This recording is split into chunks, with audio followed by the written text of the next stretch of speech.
बिस्मिल्लाहिर्रहमानिर्रहीम। अस्सलाम वालेकुम नाज़रीन, मैं अहमद फवाद हूँ और आप मेरा यूट्यूब चैनल देख रहे हैं। नाज़रीन, कुछ रोज़ तक नवाज़ शरीफ को आप सुन रहे होंगे कि वो ये गुनगुना रहे थे कि जो वादा किया है वो निभाना पड़ेगा, लेकिन अब ये जो वादा है वो ख़त्म हो चुका है, जो डील है वो ख़त्म हो चुकी है क्योंकि कंपनी कमज़ोर पड़ चुकी है। मरियम नवाज़ भी ये कहती थी अपने जलसों के अंदर, और सही जो पॉलिश करने का सिलसिला उन्होंने शुरू किया हुआ था वो भी ये कहती थी कि लेवल प्लेइंग फील्ड होगी तभी इलेक्शन होंगे, तभी तमाम तर चीज़ें होंगी। लेकिन कंपनी कमज़ोर पड़ चुकी है और ये जो मुआहिदा है ये भी ख़त्म हो चुका है। इमरान खान साहब को डराने धमकाने की भरपूर कोशिश की गई, लेकिन इमरान खान साहब का हौसला और जो असाब शिकन ये जो जंग थी ये इमरान खान साहब ने जीत ली है। ख़ास तौर पर जो कल की इमरान खान साहब की पेशी थी, इस पेशी में तमाम हदें पार की गई। आप सिर्फ इमेजिन करें कि इमरान खान साहब जब कल पेशी थी इमरान खान साहब की और वो रस्ते में थे, आ रहे थे, और जिस तरह का एक माहौल बन चुका था और जो एक चीज़ों को प्रोपिगेट भी इस तरह से किया जा रहा था कि शायद इमरान खान साहब के ख़िलाफ़ कोई एक ऐसा ट्रैप सेट किया जा चुका है कि अगर इमरान खान साहब पेश हो जाते हैं तो फिर उसके बाद इमरान खान साहब को वापस नहीं जाने दिया जाएगा। इस तरह की सूरत हाल क्रिएट जो है वो की गई थी। और ख़ास तौर पर इमरान खान साहब अभी वापसी के रास्ते पर ही थे, तो हुआ क्या कि रास्ते में ही पीछे ज़मान पार्क पर जो एक ऑपरेशन किया गया पुलिस की जानिब से, तो ये तमाम तर कोशिशें थी इमरान खान साहब को असल में फ्रस्ट्रेट करने की कि किसी तरीके से इमरान खान साहब अगर वापस आ जाते हैं, अगर वो ऑपरेशन का सुनते हैं, बुशरा बेगम जो थी वो वहाँ पर घर पे अकेली थी, तो इमरान खान साहब ये सारे माहौल को देखते हैं, इन चीज़ों को देखते हैं और ज़मान पार्क ऑपरेशन का उनका पता चलता है, तो वो किसी तरीके से वापस आ जाएं। इससे क्या होगा कि वो अदालत पेश नहीं हो पाएंगे और उनकी जो एक कमिटमेंट थी, जो वादा था इमरान खान साहब का, वो भी पूरा नहीं हो पाएगा। जो अंडरटेकिंग अदालत में दी गई थी वो भी पूरी नहीं हो पाएगी, तौहीन अदालत लगेगी, दोबारा से अरेस्ट वारंट निकलेंगे, तो फिर क्या होगा, एक जवाब पैदा हो जाएगा कि हम इमरान खान साहब को गिरफ्तार करें। और इमरान खान साहब को असल में कल जो पेश होना चाह रहे थे अदालत में पेश होने के लिए आए थे, उनको पेशी से बुनियादी तौर पर रोका गया। कल के जो मनाजिर थे, गेट पर जो है वो मौजूद थी इमरान खान साहब की गाड़ी, लेकिन शेलिंग जो है वो की गई, लेकिन इमरान खान साहब ने अपना कल का वादा पूरा किया और हाज़िरी अपनी जो अदालत की थी वो उन्होंने दी और फिर उसके बाद वो ज़मान पार्क वापस जो हैं वो गए। तो एक तो ये जो इमरान खान साहब को डराने धमकाने का, उनको तोड़ने का जो प्लान था, उसमें इमरान खान साहब नहीं आए। वो अपनी पेशी जो है वो उन्होंने भुगती और फिर उसके बाद वो ज़मान पार्क वापस गए। हुकूमत का भी और कंपनी जो थी, इस वक्त नाजरीन कंपनी भी कमज़ोर पड़ चुकी है क्योंकि उनको भी समझ नहीं लग रही कि हम करें तो करें क्या। इमरान खान साहब को गिरफ्तार नहीं किया जा सकता, इसकी रीज़न ये है कि कोई जवाज़ नहीं ऐसा, कोई मुकदमा नहीं ऐसा इमरान खान साहब का कि जिसको बेस बनाकर गिरफ्तार किया जा सके। और अगर गिरफ्तार किया भी जाता है तो ज़्यादा देर के लिए इमरान खान साहब को ये रख नहीं सकते। और गिरफ्तारी के दौरान सूरत हाल क्या होगी, क्योंकि कल जितनी ज़्यादा सिक्योरिटी थी जुडिशल कम्प्लेक्स में, कभी भी इतनी बड़ी तादाद में जो सिक्योरिटी थी वो तो एटलीस्ट मैंने अपनी जर्नलिस्टिक कैरियर में, क्योंकि मैं ओवरऑल जुडिशल कम्प्लेक्स नैब वगैरह की जो रिपोर्टिंग है वो करता रहा हूँ, तो इतनी बड़ी तादाद में कंटेनर और सिक्योरिटी मैंने नहीं देखी। लेकिन कल ये मनाजिर देखे कि इस्लामाबाद की जो गलियाँ थी वहाँ आसपास, वहाँ से अचानक से जो लोग थे वो निकले। और असल में हुआ इस तरह से कि पुलिस जो घेरे में लाने को इमरान खान साहब के लिए वहाँ पर लगाई गई थी, असल में अवाम ने उनको घेर लिया था। इतनी बड़ी तादाद में कल जो अवाम थी वो निकली। तो बहरहाल ये जो प्लान है लेवल प्लेइंग फील्ड या जो वादे का जिक्र करते हैं वो तो पूरा नहीं होने जा रहा, क्योंकि जो कंपनी है वो इस तरह से लग रहा है कि अब वो कमज़ोर पड़ चुकी है। तमाम तर हरबे अपनाने के बावजूद भी इमरान खान साहब उनसे नहीं टूट रहे।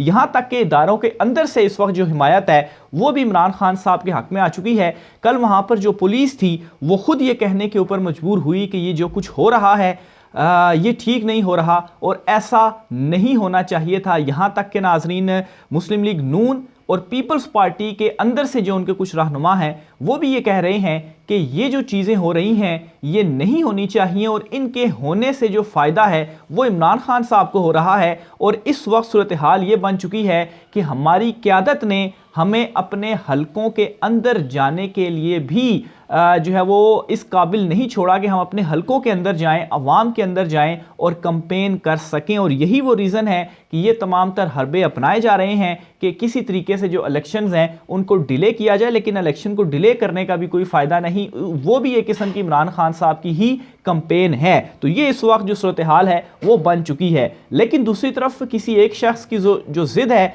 वो पूरी करने की भी जो कोशिश है वो इस वक्त भरपूर तरीके से जारी है, लेकिन ये कोशिश पूरी नहीं होगी। उस शख्स की जो ज़िद है वो भी पूरी नहीं होने वाली। पाकिस्तान तहरीक इंसाफ को कालअदम करार देने के लिए इस वक्त जो प्लानिंग है वो की जा रही है और जो इस वक्त डिस्कशन चल रही है वो ये है कि किसी तरीके से पाकिस्तान तहरीक इंसाफ को कालअदम करार देकर और इसका एक जो रेफरेंस है वो भेजा जाए सुप्रीम कोर्ट ऑफ पाकिस्तान में। और कुछ कानूनी पॉइंट ऑफ व्यू से भी जो डिस्कशन चल रही है कि ये जो रेफरेंस है इलेक्शन से सिर्फ और सिर्फ 10 दिन पहले भेजा जाए, यानी कि 30 अप्रैल को इलेक्शन है तो 20 अप्रैल को ये जो रेफरेंस है वो भेजा कालअदम करार दिया जाए और फिर उसके बाद रेफरेंस बना के भेजा जाए। इससे ये होगा कि 15 दिन का एक टाइम होता है कि उसमें आपने सुप्रीम कोर्ट में रेफरेंस भेजना है। तो कालअदम करार देने के बाद पीटीआई इलेक्शन में हिस्सा नहीं ले पाएगी, उनके टिकट पर बुनियादी तौर पर जो उम्मीदवार हैं वो नहीं लड़ पाएंगे, आज़ाद हैसियत में तो जो उम्मीदवार हैं वो लड़ पाएंगे। तो ये इस वक्त पूरी इनकी जो प्लानिंग है वो चल रही है। कल जो इमरान खान साहब के ज़मान पर घर में ऑपरेशन भी किया गया और फिर उसके बाद जो बड़े दावे भी किए गए कि हमें कालअदम लोग यहाँ से मिले हैं, इसके अलावा हमें क्लाशनकोफें और पता नहीं बम बनाने की फैक्ट्री अंदर से बरामद हुई है। लेकिन उसके बाद आप देखें कि जो प्रेस कॉन्फ्रेंस की गई आईजी की जानिब से भी या राना सनाउल्लाह की जानिब से भी, तो उसमें क्या था, क्या कोई क्लाशनकोफ या क्या कोई इस तरह की जो चीज़ थी या क्या कोई किसी ऐसे शख्स को लाया गया जो कि कालअदम तंजीम से था उसको बिठाया गया या उसका जो बयान था वो रिकॉर्ड करवाया गया। इसकी रीज़न यही है कि उन्हें अंदर से कुछ भी नहीं मिला। बस वो जो पुलिस वाले भी वहाँ पर गए थे वो वहाँ से बिस्किट और जो आटे के थैले थे ये बताया जा रहा है कि वो भी उठाकर जो है वो लेकर गए हैं। फ्रिज से जूस के डब्बे जो थे वो उठाकर लेकर गए हैं, कुछ भी उनको अंदर से नहीं मिला। और क्लाशनकोफ मिलना तो ये तो पुलिस जिस जगह पर भी जाती है तो ये बड़ा आसान है और बड़ा नॉर्मल है, इसको आम समझा जाता है कि बस एवं किसी के ऊपर अगर आपने पर्चा देना हो तो आप ये कह देते हैं कि हमें क्लाशनकोफ जो है वो मिली है, तो उसका जो पर्चा है वो आप काट देते हैं। शेख रशीद के हवाले से भी एक केस था कि उनके घर से क्लाशनकोफ निकली, आज तक वो कहते हैं कि ये जाली मुकदमा था और इस मुकदमे में मैंने कई साल जो कैद है वो काटी। तो बहरहाल इस वक्त पाकिस्तान तहरीक इंसाफ को कालअदम करार देने के लिए जो कोशिशें हैं, सर तोड़ कोशिशें इस वक्त की जा रही हैं, लेकिन इसमें भी इनको नाकामी ही होनी है क्योंकि अभी तक बुनियादी तौर पर किस बेस के ऊपर ये पाकिस्तान तहरीक इंसाफ को कालअदम जो है वो करार देंगे। दूसरी तरफ नाजरीन, इमरान खान साहब के ऊपर एक और मुकदमा दर्ज कर लिया गया है और ये मुकदमा है जो कल इमरान खान साहब की पेशी थी और उस पेशी के दौरान जो हंगामा आराई हुई है, इस हवाले से दहशतगर्दी का मुकदमा इमरान खान साहब और कुछ जो पाकिस्तान तहरीक इंसाफ के आम रहनुमा हैं उनके ऊपर दर्ज कर लिया गया है और ये 95वां मुकदमा है जो इमरान खान साहब के ऊपर दर्ज किया गया है। और अब सिर्फ 5 मुकदमे और इन्होंने दर्ज करने हैं। तो जो एक इमरान खान साहब ने भी कहा था कि नॉन क्रिकेटिंग सेंचुरी मुकम्मल ये मेरे ऊपर करना चाहते हैं, तो नॉन क्रिकेटिंग सेंचुरी जो है वो 5 मजीद मुकदमों के बाद इमरान खान साहब की मुकम्मल हो जाएगी। लेकिन ये जो कुछ भी कर रहे हैं सिर्फ और सिर्फ हवास बाख्ता हो चुके हैं और इसका रिजल्ट कुछ भी निकलना, क्योंकि बेबुनियाद मुकदमात हैं और जो इस वक्त ये बयानियाँ बनाने की भी कोशिश कर रहे हैं कालअदम तंजीम का कालअदम करार देने का, अवाम असल में इनका कोई भी किसी तरह का भी जो बयानियाँ है वो एक्सेप्ट करने के लिए तैयार नहीं है। ज़मान पार्क से इमरान खान साहब ने एक इंपॉर्टेंट कॉल दी है और ये कॉल इमरान खान साहब ने मीनार पाकिस्तान जलसे की दी है। तारीखी जलसा ये होने जा रहा है। ये तारीखी जलसा क्यों होने जा रहा है, 2-3 इसकी जो वजूहात हैं वो मैं आपके सामने रखता हूँ। नंबर 1 तो ये कि अवाम इस वक्त खौफ के बुत जो है वो तोड़ चुकी है।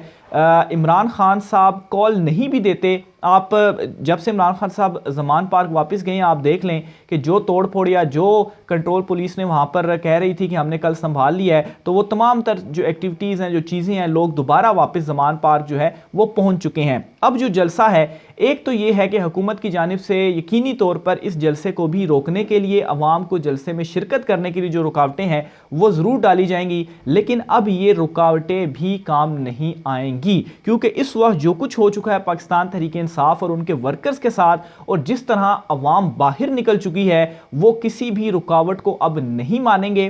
अगर आपने रुकावटें डाली तो क्या होगा कि ये अवाम उन रुकावटों को भी तोड़कर और उस जलसे में आएगी। ना सिर्फ अवाम बल्कि मेरा तो ख्याल ये है कि इस वक्त इदारों के अंदर से या पुलिस के अंदर से जो लोग ये कह रहे हैं, यानी कि आप ये समझ लें कि वो भी ये चाह रहे हैं, क्योंकि उनको भी तमाम तर जो चीज़ें हैं वो नज़र आ रही हैं, वो भी ये समझते हैं कि ये जो कुछ हो रहा है वो गलत हो रहा है। तो मेरे ख्याल से उनकी जानिब से भी कोई दिल से रेजिस्टेंस नहीं की जाएगी। एक मजबूरी के तौर पर ज़ाहिर सी बात है उनकी नौकरी है, तो इस हद तक तो वो वहाँ पर ड्यूटी सर अंजाम दे रहे हैं, लेकिन वो चीज़ अब नहीं होगी जो चीज़ ये चाहते हैं। राना सनाउल्लाह का बयान है वो मैं आपके सामने रखना चाहता हूँ। राना सनाउल्लाह ये कह रहे हैं कि पाकिस्तान तहरीक इंसाफ को कलअदम करवाने के लिए रेफरेंस दायर किया जाएगा। तो ये राना साहब जो हैं, जो मैं आपको अभी खबर भी दी कि कलअदम करार देने के लिए जो कार्रवाई है, जो प्लानिंग है, उसका आगाज़ हो चुका है। वज़ीर दाखिला राना सनाउल्लाह ने पाकिस्तान तहरीक इंसाफ को कलअदम करार देने की कानूनी कार्रवाई शुरू करने का अंदिया दे दिया है। लाहौर में पार्टी सेक्रेटेरिएट मॉडल टाउन में प्रेस कॉन्फ्रेंस के दौरान राना सनाउल्लाह ने कहा कि पीटीआई के खिलाफ रेफरेंस फाइल करने के लिए काफ़ी चीज़ें सामने आ गई हैं। हमारी पार्टी कानूनी टीम अब इस पर गौर भी कर रही है, क्योंकि अदालत के ज़रिए ही किसी पार्टी को कलअदम करार दिया जा सकता है। उन्होंने कहा कि आज सुबह लाहौर में पंजाब पुलिस ने दीगर कानून नाफिज करने वाले इदारों की मदद से नो गो एरिया के खिलाफ एक्शन लिया। इस नाम नेहाद सियासी लीडर ने खौफ का माहौल बना रखा था। इसने जेल भरो तहरीक शुरू की और ख़ुद घर में मोर्चा जन होकर जेल से बचो तहरीक चला रहा है। उन्होंने कहा कि अदालती हुक्म की तामील पर मजम्मत हुई तो तासुर मजबूत हुआ कि यहाँ दहशतगर्द तंजीम हो सकती है। पहले कह रहे हैं जी कि हमने वहाँ से कुछ बंदे पकड़े हैं, और अब कह रहे हैं कि हो सकती है। इसी वजह से कल प्रेस कॉन्फ्रेंस के दौरान कोई भी ऐसी चीज़ जो थी वो इमरान खान साहब के खिलाफ नहीं ले पाए। पुलिस ने जमान पार्क में नो गो एरिया को क्लियर किया और सर्च वारंट होने के बावजूद भी अहलकार रिहायशी हिस्से में दाखिल नहीं हुए। घर के बैरूनी हिस्से से 65 ऐसे अफराद गिरफ्तार हुए हैं जिनमें अक्सरियत का ताल्लुक पंजाब से नहीं, और इनका अच्छा ये देख लें कि जो एक ये अनफॉर्चुनेटली जो बयानियाँ बना रहे हैं पख्तून के साथ, तो इस तरह की जो तकसीम है वो भी एक बहुत ख़तरनाक है। अब ये बयान देकर आप क्या प्रूफ करना चाह रहे हैं कि इमरान खान साहब के साथ अब ये कहते हैं कि अक्सरियत का ताल्लुक पंजाब से नहीं, तो आप पश्तूनों के हवाले से ये जो चीज़ या ये जो बयानियाँ या तासुर दे रहे हैं, ये बहुत ही ज़्यादा ख़तरनाक चीज़ है जो इस वक्त नून लीग करने पर उतरी हुई है। वो कहते हैं जी कि इनका किरदार मशकूक है, जबकि जमान पार्क से असलहा, गुलेलें, पेट्रोल बम बनाने का सामान भी बरामद हुआ। अच्छा, अब ये जो पेट्रोल बम जिसको कह रहे हैं वो बुनियादी तौर पर प्लास्टिक की बोतलें जिनके अंदर पेट्रोल पड़ा हुआ है, और ये बड़ी आम सी बात है, मूवीज़ में भी आपने देखा होगा, अक्सर ये चीज़ दिखाते हैं। पेट्रोल बम जो है वो किसी ऐसी कांच की बोतल के अंदर पेट्रोल डाला जाता है और ऊपर से उसको आग लगाई जाती है कि जब जिस जगह पर वो जाए वहाँ पर टकराने के बाद वो बोतल टूट जाए, और पेट्रोल जब फैलता है तो फिर उसके बाद आग लगती है। तो प्लास्टिक की बोतल अगर आप फेंकते हैं तो फेंकने से वो प्लास्टिक की बोतल नहीं टूटती। तो मेरे ख्याल से अब ये इतने ज़्यादा हवास बाख्ता या इतना ज़्यादा इमरान खान साहब जो है वो इनके ऊपर सवार हुए हैं कि इनको ये चीज़ें भी समझ नहीं आ रही। मज़ीद वो कहते हैं ये चीज़ें पुलिस के खिलाफ इस्तेमाल होती रही हैं। तो लंबी चौड़ी सी इनकी प्रेस कॉन्फ्रेंस थी, लेकिन इसमें एक जो मेन 2-3 चीज़ें थी वो मैंने आपके सामने रखी, और ये जो रेफरेंस के हवाले से कह रहे हैं अब ये की प्लानिंग है। बहरहाल इस प्लानिंग के अंदर भी ये नाकाम होंगे। पाकिस्तान तहरीक इंसाफ ने भी एक अहम जो स्टेप है वो उठा लिया है, और वो स्टेप ये उठाया कि जमान पार्क ऑपरेशन में जो जो पुलिस अहलकार शामिल थे, जिन जिन की डिटेल्स वगैरह पाकिस्तान तहरीक इंसाफ ने इकट्ठी कर ली हैं, इनके हवाले से ये फैसला किया गया है कि कानूनी चाराजोई जो है वो इख्तियार की जाएगी, क्योंकि जो सर्च ऑपरेशन कल जमान पार्क में किया गया